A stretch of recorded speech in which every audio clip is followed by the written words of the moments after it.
Welcome back to my channel guys. இன்றைக்கி நம்ம சேனலில் சிக்கன் பிரியாணி ஹாஃப் கேஜிக்கான ரெசிபி தான் பார்க்க போகிறோம். உங்களுக்கு என்னோடய சேனல் பிடிச்சிருந்துச்சுன்னா லைக் பண்ணி ஷேர் பண்ணி சப்ஸ்கிரைப் பண்ணி வச்சுக்கோங்க. அப்போ தான் நெக்ஸ்ட் போகிற வீடியோ உங்களுக்கு ரீச் ஆகும்.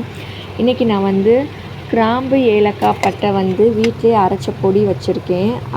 அதுக்கப்புறம் பட்டை 2 துண்டு, ஏலக்காய் 1 ஸ்பூன், அப்புறம் கிராம்பு 1 ஸ்பூன், அப்புறம் எண்ணெய், நெய், ஜிஞ்சர் கார்லிக் பேஸ்ட், தயிர், அதுக்கப்புறம் தக்காளி, வெங்காயம், புதினா, கொத்தமல்லி, அதுக்கப்புறம் பச்சை மிளகா 4 எடுத்து வச்சுருக்கேன். 100 ml ஆயிலில் நல்லா சட்டி சூடானதுக்கப்புறம் போட்டுட்டு, அப்புறம் 25 ml கீ போட்டு நல்லா சூடானதுக்கப்புறம் நம்ம எடுத்து வச்சுருக்க பட்டை, கிராம்பு, ஏலக்காவையும் போட்டுக்கணும். இது மொத்தமாக 5 கிராம் வரும். பட்டை 3 கிராம், ஏலக்காய் 2 கிராம், கிராம்பு 2 கிராம்.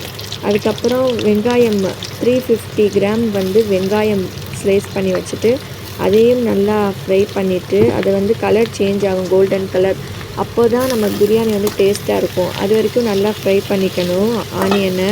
இப்போ பாருங்களேன், கலர் கொஞ்சம் லைட்டாக சேஞ்ச் ஆகிருக்கு. இப்போ அதுக்கப்புறம் இன்னும் கொஞ்சம் சேஞ்ச் ஆகும். இது பொறுமையாக பண்ணால் தான் நமக்கு பிரியாணி டேஸ்ட்டு நல்லா கிடைக்கும். இப்போ நல்லா ஒரு கோல்டன் கலரில் வரும். இந்த மாதிரி வந்ததுக்கப்புறம் ginger garlic paste 2 tablespoon எடுத்து வச்சுருக்கேன். இது இப்போ பச்சை வாசனை போகிற வரைக்கும் நல்லா ஃப்ரை பண்ணிக்கணும், வறுத்துக்கணும். அதோட பச்சை வாசனை நல்லா போனதுக்கு அப்புறமா இது கூட நம்ம 4 பச்சை மிளகாயும் நம்ம ஆட் பண்ணிக்கிறோம். ஒரு கைப்பிடி அளவு கொத்தமல்லியும் சரி, புதினாவும் சரி, ஒவ்வொரு கைப்பிடி அளவு நம்ம போடணும். இது போடும்போதே நமக்கு பிரியாணியோட ஃப்ளேவர் கொஞ்சம் வர ஆரம்பிச்சிடும்.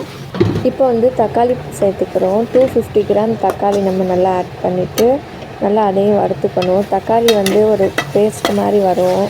அதுக்கு உப்பு கூட சேர்த்து நல்லா வறுத்துக்கோங்க. பேஸ்ட்டை மாதிரி அதோட பச்சை வாசனை போனதுக்கு அப்புறம் தான் நம்ம இப்போ நல்லா மசிஞ்சிருச்சு தக்காளி. மசிஞ்சதுக்கப்புறம் நம்ம மிளகாய்த்தூள், நம்மளுக்கு தேவையான காரத்துக்கு தேவையான தூள் மிளகாய்த்தூளும், ஹோம்மேடில் ப்ரிப்பேர் பண்ண பட்டை, கிராம்பு, ஏலக்காய் சீக்ரெட் பிரியாணி ரெசிபி இருக்குல்ல, அந்த சீக்ரெட் ரெசிபியோட மசாலாவும் நான் சேர்த்துக்கிறேன்.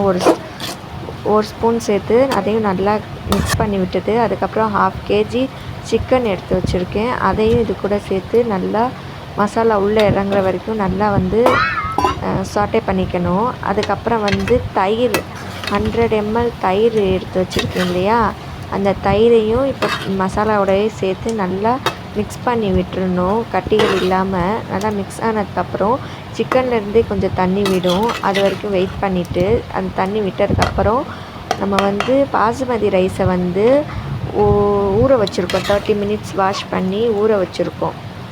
அதை 1 கப் பாசுமதி ரைஸ் நான் எடுத்தேன்னா அதுக்கு 2 கப் வாட்டர் நம்ம ஆட் பண்ணணும். 1:2 ஞாபகம் வச்சுக்கோங்க. அதுக்கு முன்னாடி நான் பாஸ்மதி ரைஸை தனியாக ஒரு 75% குக் பண்ணி எடுத்துக்கிறேன்.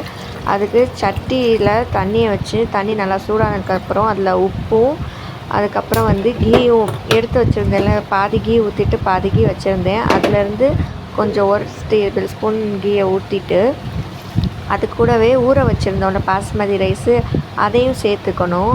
இது நல்லா குக் ஆனதுக்கப்புறம் ஒரு 75% குக் ஆகும், டபுள் ஆகும் அரிசி. நம்ம தொட்டு பார்த்தாலே உடையும். அந்த ஸ்டேஜில் ஸ்டவ் ஆஃப் பண்ணி எடுத்து வச்சுக்கோங்க. அதுக்கப்புறம் இங்கே 1:2 ரேஷியோ படி நான் தண்ணி சேர்க்க சொன்னேன். அதையும் சேர்த்ததுக்கப்புறம் இந்த அரிசியும் அது கூட மிக்ஸ் பண்ணி நல்லா ஒரு 15 minutes அது நல்லா 5 minutes ஹை ஸ்பீடில் இருக்கணும், 10 minutes மீடியம் ஃப்ளேமில் இருக்கணும். அதுக்கப்புறம் தம் போட்டுடணும். ஒரு பழைய தோசை தவா எடுத்து அதை ஒரு 5 minutes நல்லா சூடானதுக்கப்புறம் அதுக்கு மேலே பிரியாணி பாட்டு எடுத்து வச்சுட்டு நான் வெயிட்டுக்காக வடித்த கஞ்சி எடுத்து வச்சுருக்கேன். அதுக்கப்புறம் 20 minutes விட்டு பார்த்தோன்னா நம்மளுக்கு உதிரியான பிரியாணி ரெடி. உங்களுக்கு என்னோடய சேனல் பிடிச்சிருந்துச்சுன்னா லைக் பண்ணி ஷேர் பண்ணி சப்ஸ்கிரைப் பண்ணி வச்சுக்கோங்க ஃப்ரெண்ட்ஸ். நெக்ஸ்ட் வீடியோவில் பார்க்கலாம். பாய்.